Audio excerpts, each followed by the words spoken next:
So it's that time of the year again when the elites gather in the town of Davos, Switzerland for their annual shindig. The elites, the billionaires, the corporate moguls, the government ministers, right? And all their fake and phony discussions and display of concern for the world or for anything other than themselves when we know it's all about themselves and their fancy little party. I went to Davos one time. I lived in Switzerland for 10 years and back in the early 90s when it was a big deal back then, but nothing compared to what it is nowadays when you get not just government ministers and big corporate execs and billionaires, but rock stars and Hollywood celebrities. It really, the whole thing makes me want to puke. It makes me want to throw up. I wish somebody would drop a bomb on that place. The world would be a lot better off. I was sitting here watching a panel discussion of people like what was it, Christine Lagarde of the IMF, Larry Summers, former Treasury Secretary, Harvard professor, Ray Dalio, who runs the Bridgewater largest hedge fund, a couple of economic ministers, one guy from Italy, one guy from Brazil. Of course, the whole thing moderated by some chick who's a presenter from Bloomberg. And I mean, it's just pathetic to watch. It is completely pathetic to watch. They're talking about, the frustration and the angst and the populism this year from the middle class. And they're almost like incredulous. Like, why is this happening? This populism. It's so bad. They're going and they're voting and they're going to the polls and they're voting against policies that have been in place, and they expect that there's some easy solution to their problems. Well, there is an easy solution to their problems, okay? Number one. Number two, the incredulousness of these people and how so utterly out of touch with reality they are, living in their freaking bubble of a world that they live in, their private little universe at the 0.01% of the world, and not understanding, not seeing so clearly, and thinking that it is some irrational angst on the part of people. Never mind the fact that jobs have been gutted, wages haven't risen in 40 years.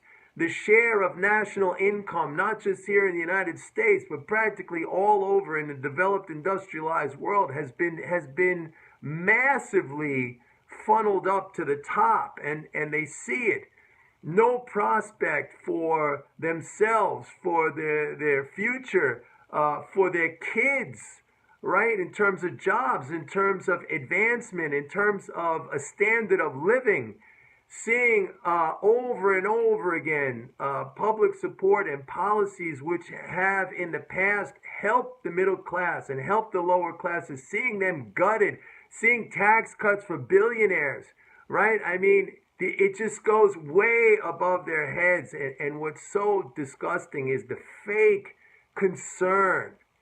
And that fake concern, they can't even hold on to the fake concern for more than a couple of minutes at a time. Right away, it goes back again to blaming the middle class. Like, hey, people, you got to listen to us. We know how to fix things. And the things that you want, well, if we actually did them, it would not help you. That's like such utter bullshit. It is unbelievable. All right? I mean, you go back to the 30s, you go back to the FDR period.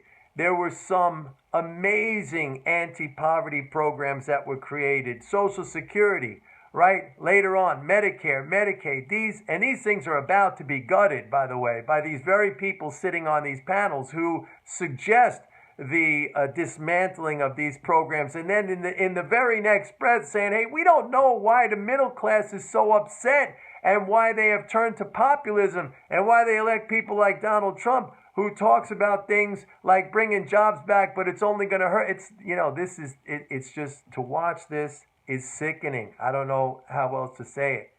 Somebody needs to completely, do away with this Davos. This Davos has become a spectacle of outrageousness. just a spectacle of how a very elite few group of people have continued to dump on everybody in the whole entire world. And, we are almost powerless to overthrow this. It's a form of terrorism. It's really a form of terrorism. I mean, when you think about it, people die as a result of these policies.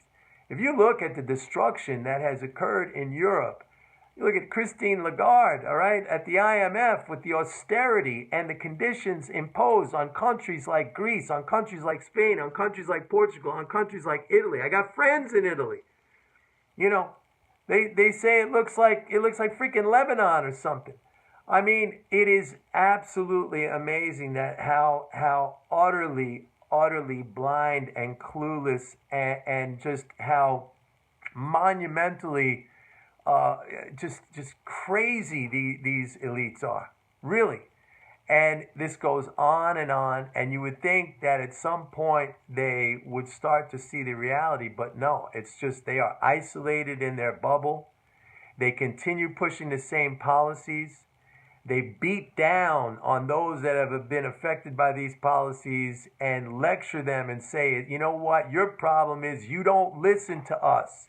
You don't behave in the way we are telling you to behave. And if you did, then things would be much better, despite the fact that there are years and yet decades of history showing that the demise of the people in the middle and the people at the bottom at the hands of these policies. And it just keeps going on and on and on. Davos, man, is just an amazing thing to watch. An amazing thing to watch.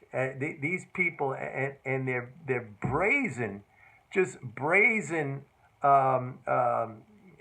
hatred and hostility, and how they try to cover that over, like I said, with this fake concern, this phony concern that is so clearly that they have a hard time holding on to that fake display of concern for more than a couple of minutes at a time. Right away, you see, if you listen to some of these panels, instantly they'll switch back and start blaming it on the very people who have been destroyed, whose lives have been destroyed by these policies.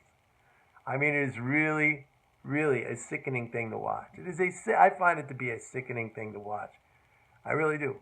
I mean, Ray Dalio, what the fuck? I'm sorry, what does he do? Some speculator running a hedge fund, and I'm sorry, I know I do speculation as well, but I have cast myself in a different light, and understandably so. What I do, I take money from Ray Dalio. Ray Dalio's an idiot. He's a fool. Yes, he built up a big company. That doesn't make him a genius, believe me. Ray Dalio, right, talking about, hey, the U.S. is going to go bankrupt. We're going to not be able to borrow from China. We're going to run out of money. The debt is going to cause high interest rates. Meanwhile, you could show charts going back 40 years of the national debt just going up exponentially and rates going down. It's like they block it out. They block it out. There's the facts. There's the proof. There's the science right in front. They just block it out. And yet they're on these panels pontificating, as the wise men and the wise women. We need more austerity. This is the problem. You people in the middle, you people at the bottom, you people who have been decimated, you people whose pensions we have taken away. Why are you crying? Why are you screaming? You need to understand we have to do more of that to make you good. You got to let us continue because we know better than you. You are nothing. We are here, you are here, and there's a reason for that because we know better. It's outrageous, man.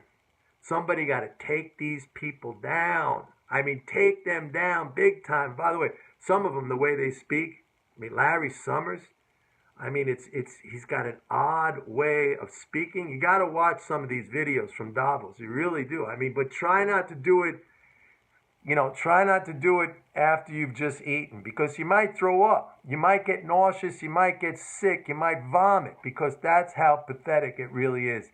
Davos, you suck. We got to close that thing down. It's over. It's done with. No more Davos. No more Davos. I can't take it anymore.